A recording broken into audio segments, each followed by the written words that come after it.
Oh, what's up guys? Panic here, otherwise known as Panic Picnic, and today I'm going to be going over one of my favorite characters in Heroes of the Storm. As you know, I have quite a lot, but this one is special in my heart. This is one of my favorite World of Warcraft characters outside of Ragnaros, and that is Garosh mother effing hell scream. Garosh did nothing wrong, hashtag. It was all Thrall's fault. That being said, I'm going to go ahead and go over Garosh. I'm going to go over his abilities. I'm going to go over his talents. And in my opinion, what is my favorite way to play this man?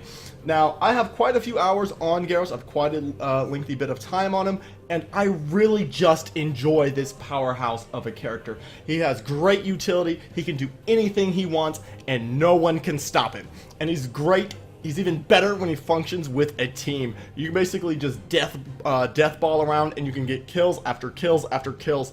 And that's what makes, in my opinion, Garosh so devastating. Now let's go and start with the abilities. So let's go and start with his Q. His Q is Groundbreaker. Deal 81 damage to enemies in an area. Heroes hit on the outer edge are stunned for 0.5 seconds and are slowed by 40% for 2 seconds. Now this is a really good ability. While it does do a cone of damage and you have to be on just the outer edge to really get that stun and that slow effect, it's still really good. It has an okay cooldown at only 8 seconds and a very low mana cost at 30. And with him being a warrior and an intellect character, it's pretty good. It also does a little bit of damage on the at higher levels. Also, if you do get it on that outside edge and you can boost those and get a few talents that'll boost that up, it'll make him amazing. Especially if you do hit those. His W is one of my favorite abilities, is Bloodthirst. Deals 156 damage to an enemy and heals for 10% of Garosh's missing health. Healing is increased by 100% against heroes. The reason why this is one of my favorites abilities on Garosh, actually his entire kit is my favorite, is that it allows him to constantly stay in the fight. The only limiting factor he has is mana. That means he is really fantastic when paired up with Malfurion to just give him mana and then you get kills. He can constantly just be in the midst of things, hit something with a cooldown of 12 seconds. We're going to be talking about why this is not too bad.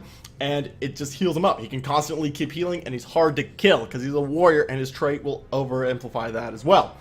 His E is where you're going to be getting, this is where you're going to be spending all your mana, is in this ability. This is his E ability. It has a 14-second cooldown and mana cost of 60. Throw a nearby enemy hero, minion, or mercenary to the target location, dealing 91 damage to enemies near the impact and slowing them by 30% for 2.5 seconds. This is actually where you're going to be doing a whole lot of kills, and I'll be talking about the combo and why this is one of my favorite abilities in a minute, once I finish through everything on the abilities-wise. His trait is super simple. It's Armor Up. Garosh gains 1 armor for every 2% of maximum health missing. This will total up to, once you literally have no HP, to about 50% HP. I mean, to 50% armor. Armor's fantastic. You basically take less damage overall, and in general, it's just a fantastic trait. And especially with him being constantly healed with Bloodthirst, he's just, in general, just a pain to kill by the enemy, even if they dive on him when he's by himself. He has two ults. They are Warlord's Challenge, silence nearby enemies' heroes, and force them to attack Garosh for 2 seconds. This has a cooldown of 50 seconds. And his last one, in my opinion, is the better ult, which is Decimate. Mana 25, charge cooldown 8 seconds, deal 50 damage to nearby enemies, and slow them for 30 seconds for 1.5 seconds. Deal 100% more damage to heroes, and each hit reduces the cooldown by 1 second. This is really good because you constantly keep resetting, and I'm going to go into more detail onto it into the talents. But basically, the general combo that I love to do is I love keeping Garosh on a horse. And I run up and I do my best to flank. I play him a little bit like a flanker, and I run up to the enemy and I wrecking ball him back towards my team. So away from his towers into my team, and then my team will just burst him down. And then I can do a lot of damage with Bloodthirst, or I can get some Groundbreaker into it. And if he keeps trying to run away, I just use Decimate to slow him down. Well, not really an initiation build. It's still really good to just start picking people off. So let's go ahead and hop right into the talents. This is what everyone starts watching. This is where you got to go into the talents. So for his level 1, he's got 3 of them. He's got Warbreaker, he's got Unrivaled Strength, and Body Check. Warbreaker is a quest. It's to stun heroes to empower Groundbreaker. The reward is after stunning 5 heroes, Groundbreaker deals an additional 165 damage over 3 seconds to heroes, and after stunning 15 seconds, permanently reduce Groundbreaker's cooldown by 2 seconds. For his unrivaled strength, we have increased Wrecking Ball's throw range by 25% and its damage by 75%. And his last one is Body Check.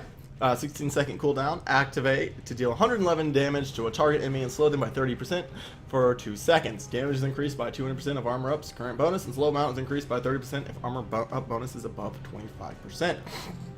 Now, my personal choice is I like going for Warbreaker.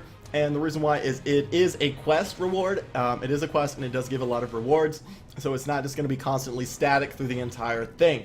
I really love the extra damage that it gives you because it does give Garosh that little bit of wave clear that he does desperately lack. Because he just doesn't have any. Even Decimate doesn't do a whole lot of damage to enemy minions. Also what it does is it can help you give that little bit of extra damage to push it over to be able to get the kill. Also, one of the reward of stunning 15 heroes, permanently reduced Groundbreaker's cooldown by 6 seconds. If I remember correctly, it was an 8-second, and now it is a 6-second. That's pretty fast. It's a whole lot of damage being dished out, and that's the reason I really like this. I'm actually not a huge fan of Unrivaled Strength, and the main reason why is, yes, it does get that throw range. It is a viable option. I am just not a huge fan of it because it doesn't really get that quest or that reward that is actually quite easy to get. That being said, it is still a good option, but like I said, I like going for Warbreaker better. Because like I said, you're going to get a lot more utility out of it, and you can get that extra damage, and you basically just start finishing off heroes, and you get a little bit more stuns out, which is always good. And the slow is really good. Now right here, for our level 4 talent, we have In for the Kill. Bloodthirst kills, reset cooldown, and restore mana. That's pretty much simple. You're going to increase his Bloodthirst damage against non-heroes by 70%, killing enemies with Bloodthirst, resets its cooldown, and refunds it, and its mana and refunds its mana cost. We have Thirst for Battle. Basic attacks reduce Bloodthirst's cooldown. It reduces its cooldown by 2 seconds for every basic attack. As you remember, I believe it had about a 10-second cooldown. It had a 12-second cooldown, and so every time you hit somebody with your basic attack, you're going to just reduce it by 2 seconds. His last one is Indomitable. It's cooldown of 40 seconds. Activate Become Unstoppable for 1.5 seconds. My personal choice, I love Thirst for Battle. The reason why I love Thirst for Battle is the reduction by 2 seconds is really good, especially since it is on such a long cooldown. And you can just start constantly hitting heroes and doing more and more damage. Also, this will allow you to keep your HP up a lot higher than if it was on In for the Kill. I'm actually not a huge fan of In for the Kill because, like I said, even though Garosh does lack a lot of clearing techniques, this is not the best way, in my opinion, to solve that by going In for the Kill. It's best to just constantly just get heroes. Your team will have a specialist or something that will be able to kill the enemy minions. So in my opinion, just don't worry about this ability. It's not very good. I'm just not a huge fan of it personally. I think, like I said, Thirst for Battle is in general just better because you're always going to be in the middle of fighting since you are a warrior and you are a tank, and you can do damage. So you can do a whole lot with them. But like I said, In for the Kill is just, in my opinion, just a lackluster choice. Indomitable is also really good, but this is more so if you want to go for a tank build. I'm actually not a huge fan of it. I'm not a huge fan of the tank Garosh build. I love the damage dealing build on him. It's just it's amazing. They can't really stop you because you're constantly getting that HP back. You're constantly going up, and then your armor's going up and down. It's constantly fluctuating, and it just makes you, in general, just a pain to kill. And that's one thing I really love about it. Also, it increases your damage because you're constantly getting those reductions down, especially since it is a 12-second cooldown. Now for level 7, we have Intimidation. Groundbreaker reduces attack speed. Groundbreaker reduces the attack speed of heroes hit by 40% for 4 seconds. We have Oppressor. Basic attack speeds reduce spell power. Basic attacks against heroes reduce the target's spell power by 40% for 2.5 seconds. We have Brute Force. Enemy heroes hit by body check receive 50% reduced healing for 4 seconds. And Into the Fray. Activate to throw a nearby ally and grant them 25 armor for 3 seconds, deals 91 damage to nearby enemies upon impact, and slows them by 30% for 2.5 seconds. While in flight, allied heroes are unstoppable. Now, I'm going to go ahead and talk about which one I like the best, and off the bat, I love Intimidation. It goes fantastic with the quest reward that we picked. When we hit 15 heroes, our cooldown is going to be reduced. We've got that increased damage, and now it has utility to it as well. It's got this reducing of attack speed. You can in general hit their entire enemy team. With the exception of Oppressor, you can only hit one individual target at a time because it is basic attacks. And that's the reason I love Intimidation. You can just hit the entire enemy team and they can't really do anything to you. Brute Force really isn't something we're going to be using because we did not pick Body Check. So we're just really ignoring it.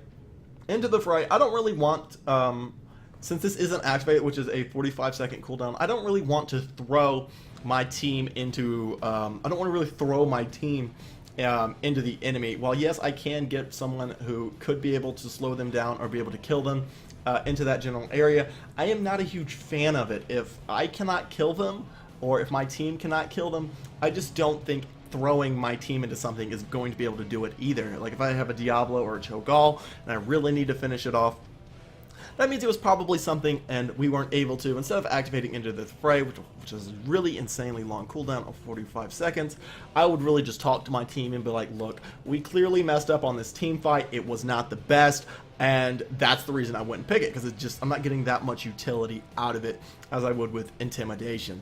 Because like I said, he has a whole lot of methods to be able to slow, stun, and throw the enemy back into the team. And even with his ults. Yes! Aha! How do you like that for a segue?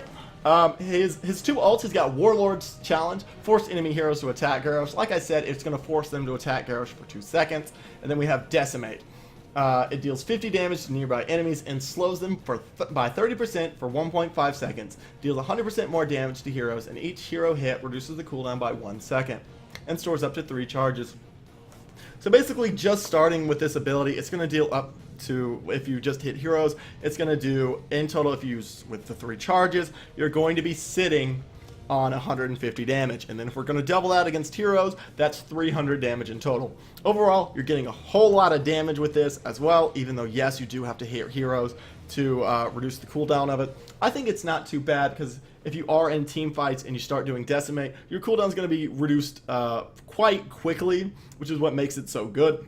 It's also got a really quick charge up time, with each charge only costing about 8 seconds to charge it up.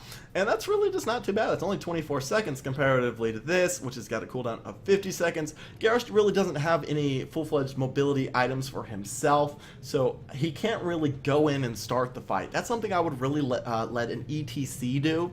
And that's the reason I wouldn't really go for this one. While yes, it can be useful to lock a person down in place, I think the Decimate is good because it does give them that slow. You can run in, you can slow, you can run in, or you can initiate with your stun from in the grass. You can go in, you can throw them into your ally, the enemy into your allies, run up, you can go ahead and hit them with your axe, and then you can start doing Decimate to slow them down, and it's easy enough to kill. This is also one of the main reasons why I am not in level 7 getting Into the Fray, because I have enough slows and everything that I don't really have to worry about throwing an ally into something. Unless it is going to be something for like a full-fledged initiation, but in the end, I still would not pick that.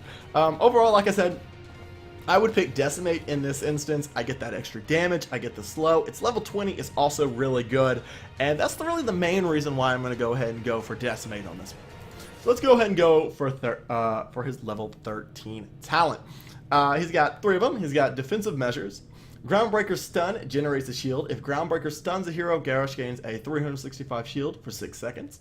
He has Blood Craze. When hitting a hero, Bloodthirst heals for an additional 10% of Garosh's maximum health over 3 seconds. He also has Double Up. Armor Up can be activated to increase its armor bonus by 100% for 3 seconds. Now, these are all really, really good talents. And the main reason why I say they're all really good is if you're having a really hard time landing stuns, like they've got a lot of either small characters, or you're just in general not used to Garosh, I would not pick Defensive Measures. And even though this is actually the skill I prefer, because it leads to Groundbreaker being more of a skill shot, because you need to get that stun for you to be able to get the reward. If you don't stun the enemy, you do not get that reward, which is a shield. Another option I really like is Blood Craze. Blood Craze is also really good. It depends on, like I said, how the game is going. If I feel like I'm just just really not surviving in a lot of things, or if I feel like I can get close and I just need a little bit of extra health instead of armor, I think Blood Craze is also a really good option because I'm getting an additional 10% of Garosh's maximum health over 3 seconds. But again, I have to hit a hero, but I can still get a whole lot of my HP back. And plus, the armor I would already have is actually not too bad. While yes, double up is good, armor up can be activated to increase its armor bonus by 100% for 3 seconds. It is only for 3 seconds, and you have to really know when and when not to use. This is really more of like an active. You got to be able to play with it.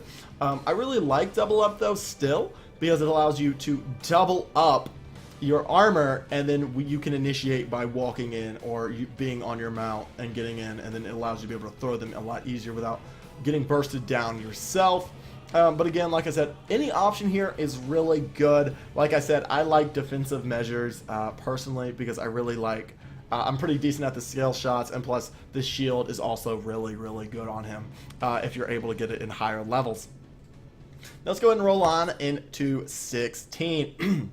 Now, sometimes when you get into 16 and 20s, it's a lot harder to actually train for these because sometimes either maps will end quicker or sometimes maps will end a lot later and you'll go into level 20s.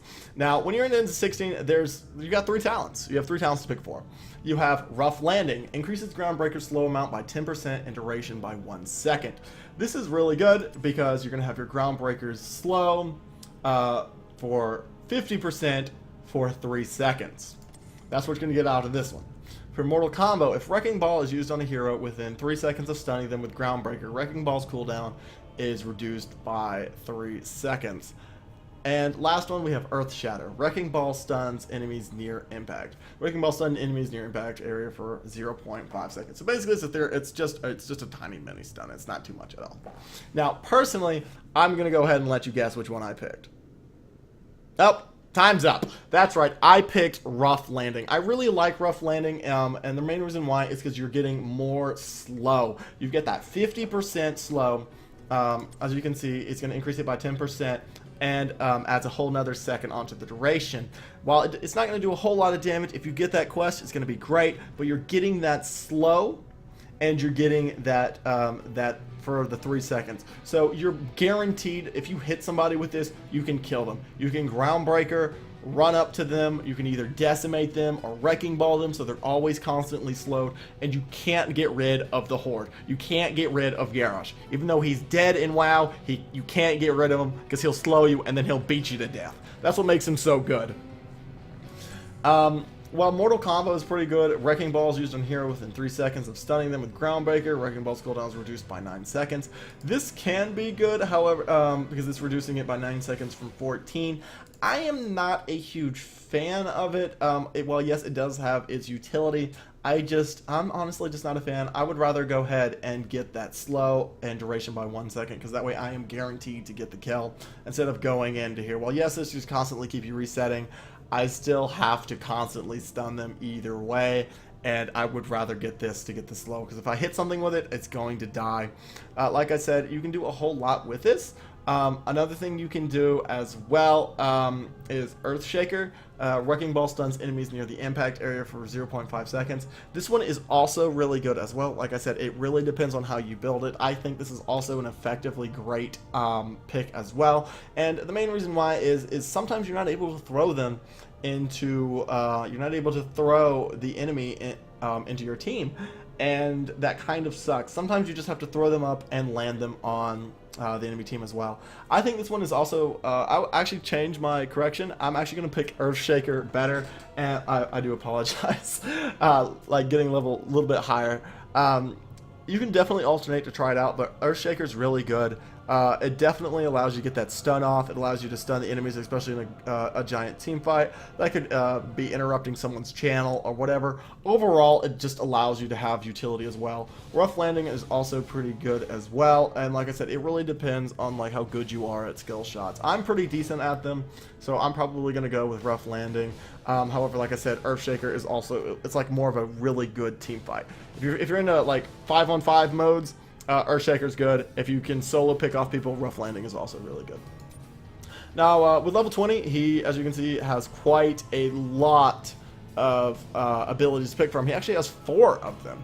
He has Death Swish, takedowns, reduces Warlord's challenge's cooldown. If an enemy hero is killed while taunted by Warlord's challenge, its cooldown is reduced by 45 seconds. So it's effectively just reduced in its entirety. It's just reset to 0.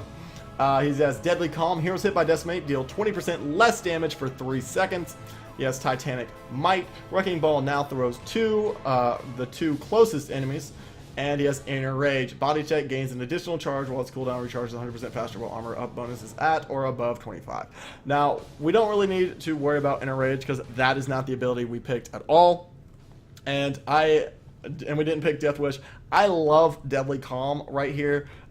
Heroes hit by Decimate deal 20% less damage for 3 seconds. Again, you're further decreasing the amount of damage they're doing. You're constantly slowing them. In general, you're just being a pain with Garosh. That's the reason I love him. He can do so much and his abilities just constantly make him better.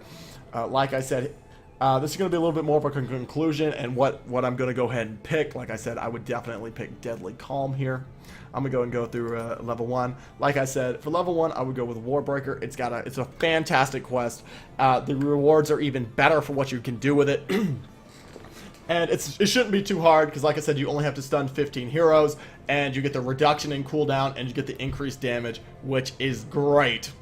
For level 4, like I said, we're going to go into Thirst for Battle. This will give us a reduction in basic attacks. This will give us a reduction in cooldown for this ability, and it'll constantly be able to heal him. So you don't need to go constantly back and forth to fountains or need to be cared for as much as other tanks do. Also, like I said, when you're in team fights, you're just constantly hitting something, and he has a great attack speed, and it's actually kind of fast for a tank. For his level 7, like I said, Intimidation is really good. I really like the reduction of attack speed, and this is because you don't need to hit the enemy with a stun. You can just hit them in general with Groundbreaker, and the attack speed is just going to be garbage for 4 seconds. In my opinion, this is actually quite OP, and I would go ahead and just play this before he gets nerfed. For level 10, like I said, I really love Decimate. You can do a whole lot with it. You can slow them, and it does a lot. It does do damage, and especially if you're in team fights, you're constantly spinning. Like I said, yeah, you know the word, if it rhymes, it must be true. If you spin, you will win. That is the truth. If you spin, you will win. If you spin, you will win. He did not spin in his battle withdrawal. That's why he lost. Look it up. He didn't spin. If you spin with Decimate, you will win. A lot of games. For his level 13 talents, like I said, you have a lot of variety on what you can do with this. It depends on how well you are and how well and familiar you are with Garosh. Like I said, I really like going for defensive measures because to get that stun off, I get that huge shield, which just makes me a little bit harder to kill. Or, like I said, Blood Craze is also really good, and Double Up. It all really depends on how you want to play, but like I said, 13 really, and how the game is going, but for 13, you can really pick whatever you want. For 16, like I said, it really also depends on how you want to play as well. Rough Landing is really good. I actually have a lot of fun with this by slowing them for an extra 10% and duration by 1 second. But like I said, Earthshaker is really good if you want to just go ahead and start running into team fights. If you hit somebody, if the enemy hits, if you throw somebody and they hit their friend, it stuns them for 0.5 seconds. This will interrupt channels. This will do damage. This is pretty much, it's in general just a great ability. If you're good with throwing people, Earthshaker's fantastic. And like I said, for level 20, Deadly Calm is without a doubt the best thing you can get, in my opinion, because you can decimate, heroes hit by Decimate deal 20% less damage, because like I said, their attack is slow, they're doing no damage, and they're just slow in general. Like in general, you have status effects out the wazoo with Garosh. Also, what makes Garosh pretty good is he has this really gold skin, and you can make it pretty pimpalicious. I mean, he's fighting for a chain, as you can see. That being said, that is how I would play Garosh, and that is how I have been winning with Garosh. Make sure to like, comment, and subscribe if you like what I do here. And I'd like to get through more Heroes of the Storm videos. I really love this game. It's pretty chill. It's pretty relaxing, and Blizzard and I love what Blizzard has done to update the game to make it a lot better and a lot more fun. That being said, my name is Panic Picnic. Make sure to like, comment, and subscribe if you like what I'm doing here. If you also hate what I'm doing here, make sure to comment so I know what to change. That being said, that's pretty much about it. I'll see you guys in the next video. Bye!